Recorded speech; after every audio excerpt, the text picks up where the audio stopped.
we looked at you guys were rolling the dice on the computer, right? And you guys rolled the dice to see what the percentage was that came back, like with the product being odd, right? And then we did the kind of same thing. You collected your own data, and then we looked at the group's data to see how things changed with when we add more and more rolls in that case, or in this case, more and more draws. Okay, and the idea that we got to there was called the law of large numbers. So with more and more rolls, with more and more draws, we should be getting closer and closer to the true or the theoretical percentage of the probability. Okay, that some group, some individual group might have something that's probably a bunch higher than it should be. Other groups might have a probability that's much lower than it should be. But as we do more and more repetitions, that we get something that should get closer and closer to the true probability of winning this game. Okay, so that's called the law of large numbers. That's from the very first day that we talked about this stuff. Okay, as we are getting close to being done, just trying to think about stuff we've talked about already. Okay, so ideally that number should be closer to the true probability than maybe some of these individual percentages. Okay, but what is that true probability? So how do we figure that out? So what we're going to do here is use something called a tree diagram to figure out that theoretical probability. Okay, so basically, because we are doing things in a certain order, right? We're drawing one card and then we're drawing another card, and this idea that you're keeping the card that you drew first. Okay, so you're taking one card out, holding it, then you're seeing what the next card is. Okay, so everything that we've done so far has been independent. And when we flip a die, or we flip a coin, it doesn't know what happened before. When you roll the die, it doesn't know what happened before. That train that had a 90% probability of showing up, it didn't know if it was on time the day before or not. Okay, those are independent events. But we're doing something here that's changing what could happen. By keeping one card, we're changing what's possible the next time. Okay? So we're creating what's called a dependent probability. And how do we calculate those things? Okay? The other thing here, too, is if you look at the end of this, it's talking about what's the probability of getting an ace first and then a second card also being an ace. But there's that word and. We started talking about and 2 classes ago with the, that problem that we looked at with the what's the probability that somebody is female and blue-eyed? Or sorry, no, that was different. It was the probability that, last one we looked at was the probability that somebody was female and preferred English, or the probability that somebody was male and preferred math, right? We saw that word and. I think it was the first time we see it, yeah. So but we got those numbers from a data table. We didn't have to calculate them, okay? So how do we calculate probabilities with and in them? Because what we've looked at so far is or. What's the probability that somebody is blue-eyed or male? What's the probability that somebody was, liked English or was male, right? We know that the or tells us to add. So what's and going to be asking us to do mathematically? Okay, so how do we figure that out? So that's kind of our new idea here today, is this idea of and how do we calculate for and? Okay. And so we're going to use a tree diagram to help us see that.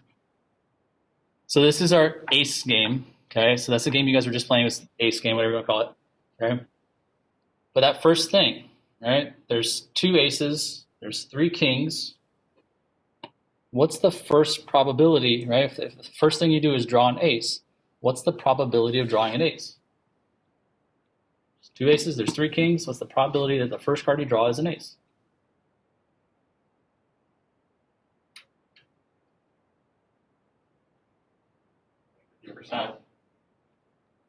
Sorry, that's way too many voices.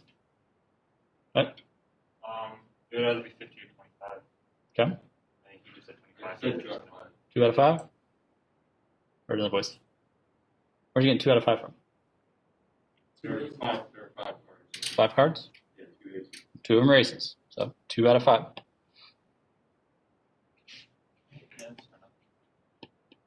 5 cards total. 2 ways to draw an ace. So 2 out of 5, right? That's what probability is. The total ways of happening under the ways that what you want to happen. It's 2 ways to get an ace, 5 total cards. Okay? So you've got that ace in your hand. How many cards are left now? 3. 4.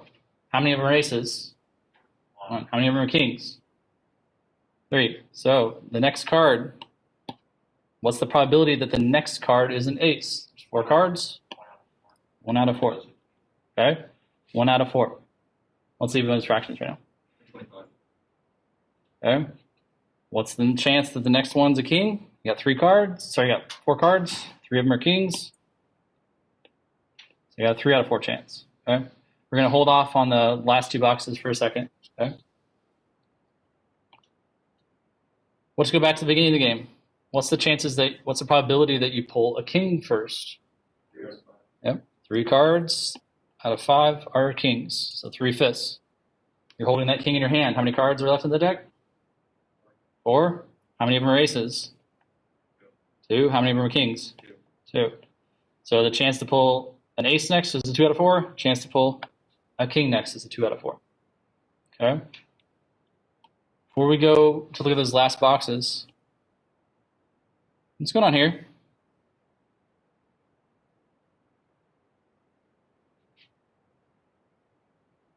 There's just a difference in probabilities of getting either card.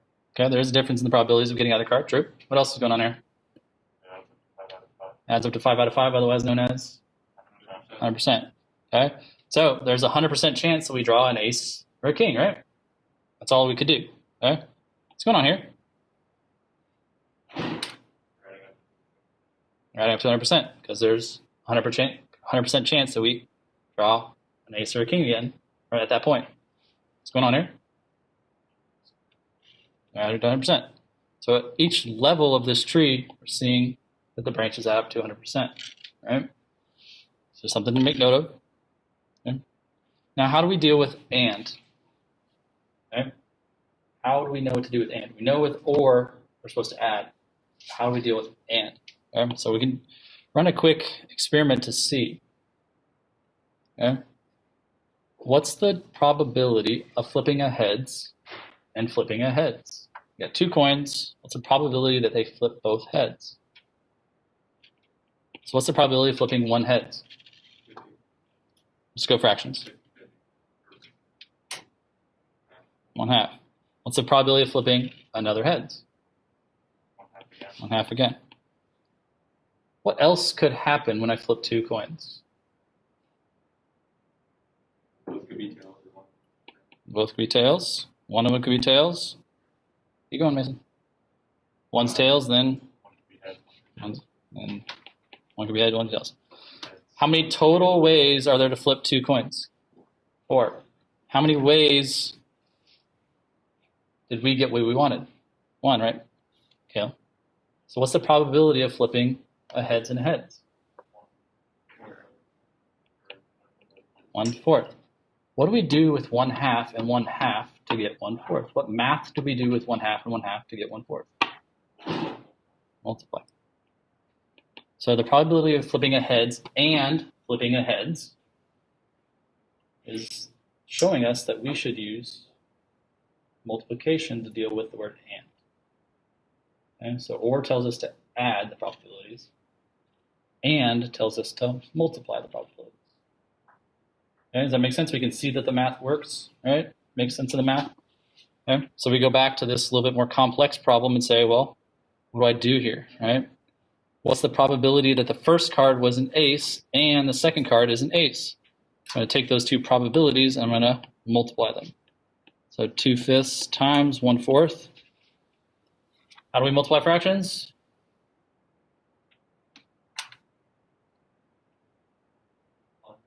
Don't cross multiply. Really common mistake to say. How do we multiply fractions? What's that mean? Just multiply them. So it would be 2/20. Right, so what do you do? Numerator, numerator. Denominator by denominator. Straight across, okay? It's a really bad idea to using the word cross, though. So we start saying cross multiply. We don't want to say that. Okay, cross multiplication is wrong. So I'd say multiply straight. Usually I end up saying it top times top, bottom times bottom. Brian says numerator times numerator. Okay? So 2 times 1, 5 times 4, 2 over 20, 1/10. Okay? So what's the probability that the first card was ace, the second card was a king? So probability of the first, 2/5. Probability of the second, 3/4. Multiply them. 6/20, which equals 3/10. What's probability the first card was a king? 3/5. Probably the second card is an ace, 2/4. That's 6/20 again, which again is 3/10. And then probably the first card being a king, 3/5. Probably the second card being king, 2/4, not 2/5.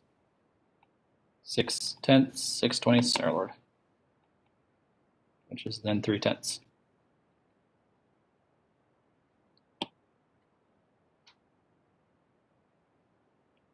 So we looked already how like the probability of the branches, how they added up, right? This was 100%, this was 100%. Look here. 1/10, 1/10, sorry, 1/10, 3/10, 3/10, 3/10. How many tenths is that? 10 tenths. That's 10 tenths. So there's our 100% chance, right? There's a 100% chance that you pull an ace and a king, or an ace and an ace, or an ace and or a king and an ace, or a king and a king. We have to look at all of those added together to get our 100%. These are all of the things that could happen. So there's our 100% now. Okay, adding all of these. So what's the probability of winning the game? How do we win the game? What made you a winner? Be more specific. All right, so if we got an ace and an ace, what's the probability that we pulled an ace and an ace? 1 out of 10. Slow down. So there's our probability of getting an ace and ace. Is that the only way we could win? Could also get a king and a king. What's the probability of getting a king and a king? 3 out of 10. So what's the probability of winning the game? 40%. Why is it 40%? Because it's 4 tenths. Why is it 4 tenths? Why do we add them again? Because they're both ways to win the game. Okay, so what word should we be using here? Or you can draw an ace and an ace, or you can draw a king and a king. Those are the ways of winning. You don't have to do both. You can do one or the other. And so that tells us to add. Okay. So we had a 40%, the theoretical probability of winning this game is 40%. So looking at our group probability of 46%, okay, you guys did have the highest single person's probability, and you had 2 other 60s, like, and 2 50s. So just happened that you guys had 3 large numbers. I haven't had any other classes have that many large numbers. So kind of seeing some of why that's so different. I've had one of my other classes came out to be like 41%. Okay, so it just happened that you guys had some large numbers pop up. So, but with more and more people here, all these other dang rectangles have been here, we could have had more data to then hopefully push it closer and closer to 40%. Okay? So how do we calculate and? Right? You're using that multiplication idea to do and. So new idea for today. Right? Anything up to this point you guys want to talk about before we do this last question here?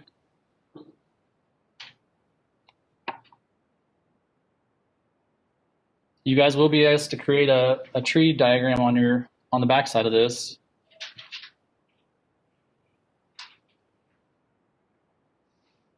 Okay.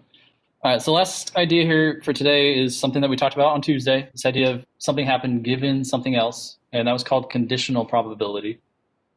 So what's the probability that the first card is king with that condition that the person has won? Okay, so that's called conditional probability. The way we noted that, the notation here, so that was P of, if we think of it like the way that they're writing it, so they said first is king up here. So if I say P of first is king,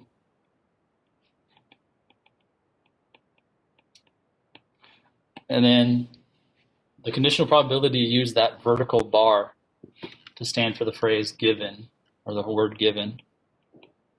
So just reading that. So the probability of the first is a king given, and then maybe we just say win or won. I'll say win. This is something that you guys do need to be, I'll say, worried about. Can you read this and make sense of what you're being asked to find. I mean, that is a question right here. This is a question. Are you reading this as a question? What is the probability of drawing a king first given that the person won or I won? That's what all this says. All of this right here is all of this. Okay? So this notation, the point of the notation is so we don't have to write all these words. But when we take things and put them in shorthand, are you filling in the words that you're supposed to be filling in on your own? Okay? Are you reading it fully? Okay? So this is something you guys need to worry about, because if you can't read that and make sense of it, then how are you going to answer the questions? Okay? So this is something that you need to be asking questions about when you're looking at those questions on the back of the worksheets and stuff, making sense of the notation. Okay? Can you read this in English? Turn it into an English sentence in your head. Okay? So you understand what the question's asking.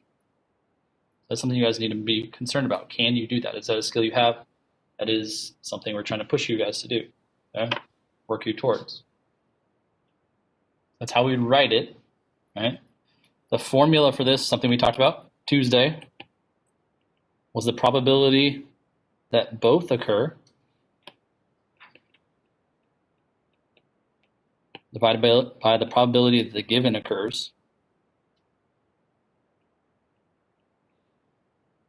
And when we talked about this on Tuesday, I told you that you didn't need to worry about the denominators when you're taking these probabilities. All you need is the numerator. Now, there's a mathematical reason for that. If you're ever curious about that, let me know. Nobody said anything. Okay. So when it says the probability that both occur, what's the probability that at first is a king and the person won? Where is that number? Where's the probability that the first card was a king and they won? Where is that number? Right there where it's first card's king and second card's king. Yeah, first card's king, second card's king, because that's a win. So we need the 3. We don't need the 10. Okay? We need the 3. Is that what you're saying, Brian? Okay. Yeah, so we just need that 3. Okay? So the probability that both is occurring is this 3. Second thing, it says the probability that the given occurs. Our given is that the person won the game. What's the probability that the person won the game? 40%. Where's that come from? Right above the theoretical probability. Yeah. So the probability the person won is the 4/10. So we just need the 4. So where am I getting this 3? From there. Where am I getting this 4? From here. So making sure you're grabbing the numbers from the right spots. Okay. So what's the probability the first card was a king given that the person won? 75%. So another way to read that, okay, the probability the first card was king given the person won was, if the person won, what's the probability that the first card they drew was a king? Okay? That's a different way of reading that same sentence. If the person won, what's the probability that the first card they drew was a king? And what that tells you, looking at that number, 75%, that if you draw a king first, you're much more likely to win the game than if you draw an ace first. Okay? So drawing a king first gives you a much better chance of winning the game than drawing an ace first. Still win the game with drawing an ace first, just not as likely. Okay? So it's showing you that. Okay?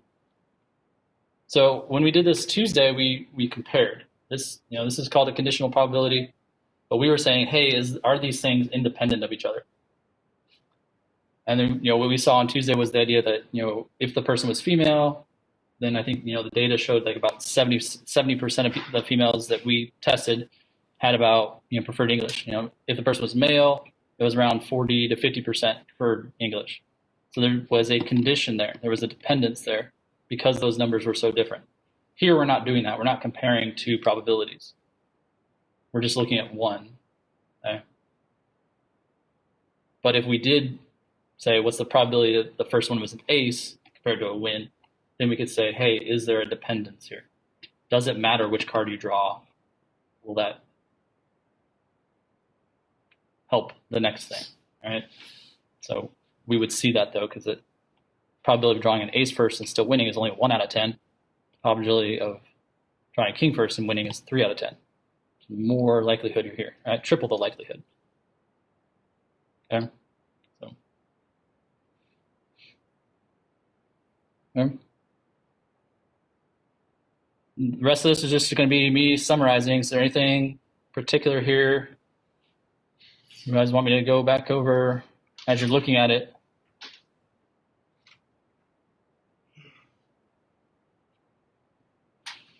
Oh, sorry, Sophia. Are and or and given the only ones we will work with? What do you mean by that, Sophia? Only ones. I'm not sure what that means when you say the only ones.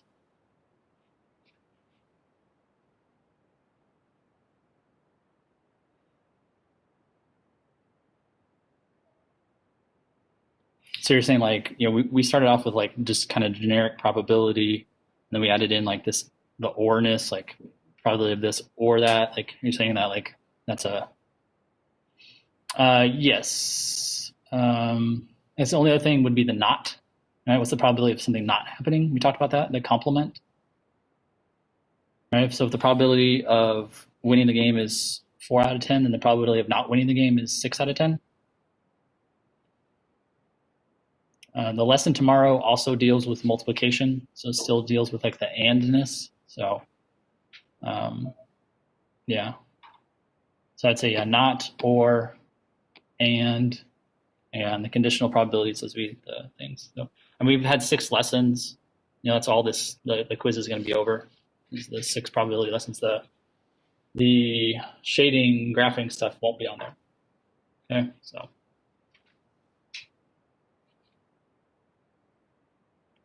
All right. So, what did we talk about today? So we talked about the probability of and. So that's called the general multiplication rule.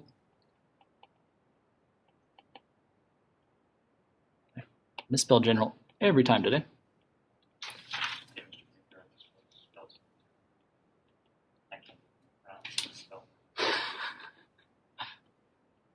I was writing down like the numbers 1 through 10 quite a few times over the last few days, and I kept skipping the number 5 for some reason. I don't know why. Over and over again, I did that. So the probability of A and B, remember A and B just stand for some kind of event, right? The probability of flipping a heads and rolling a 7, okay? Probability of having blue eyes and being male-like. So it's just some event. Okay? That's the probability of A times the probability of B given A. Again, that vertical bar stands for the phrase or word given. That's the conditional probability. So the probability of A times the probability of B given A. So A has to happen first, and then what's the probability of B also happening after that? So we had to draw a king first, and then what was the probability of drawing another king after that? Okay, so A already had to happen.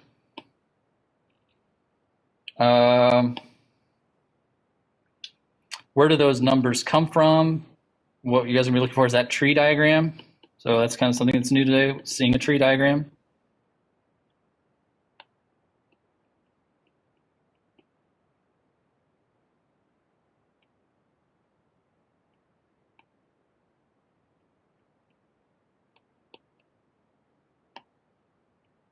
So that first branch would be like, where your P of A would come from.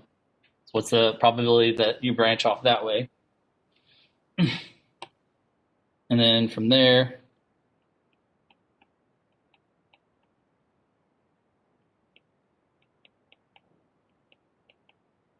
one of those second branches, did not give myself much room here. So that would be where your P of B given A would come from. That's a vertical bar there, sorry.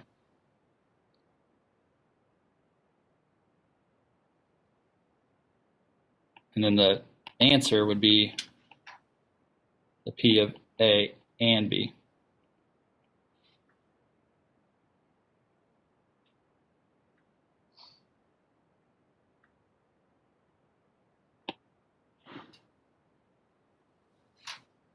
just kind of follow along with what we did earlier.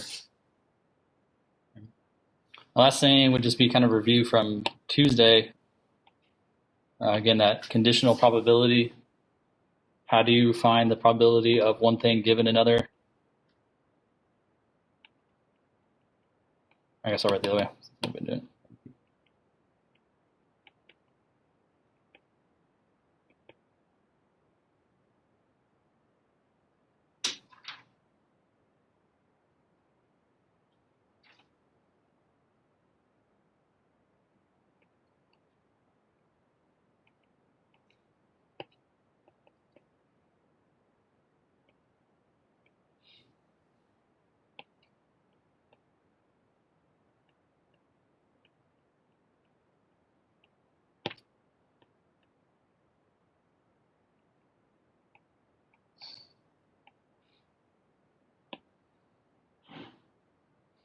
So the probability of B given A would be the probability of A and B occurring divided by the probability of A, or another way of saying that, probability that both occur divided by the probability that the given occurs. So much of statistics is about being able to read. The math itself is pretty light. We're adding fractions, we're multiplying fractions. But the context of these things, understanding the situation, being able to read the notation, so much just reading skill. Before she left to go teach middle school, Miss O'Neill was here for quite a few years, and she taught the AP stats for years and years and years. And she said that class was much more about reading and writing than about math. Because the calculator handles most of the math for you. You just need to know what numbers to plug in. It's all about the context and be able to describe things and talk about things and read things, interpret them for somebody else. So, and you guys at all are interested in statistics, it's going to be a lot of talking and interpreting, making sense of these numbers for somebody else and to be able to like write a report about it. So, in the context of math. So.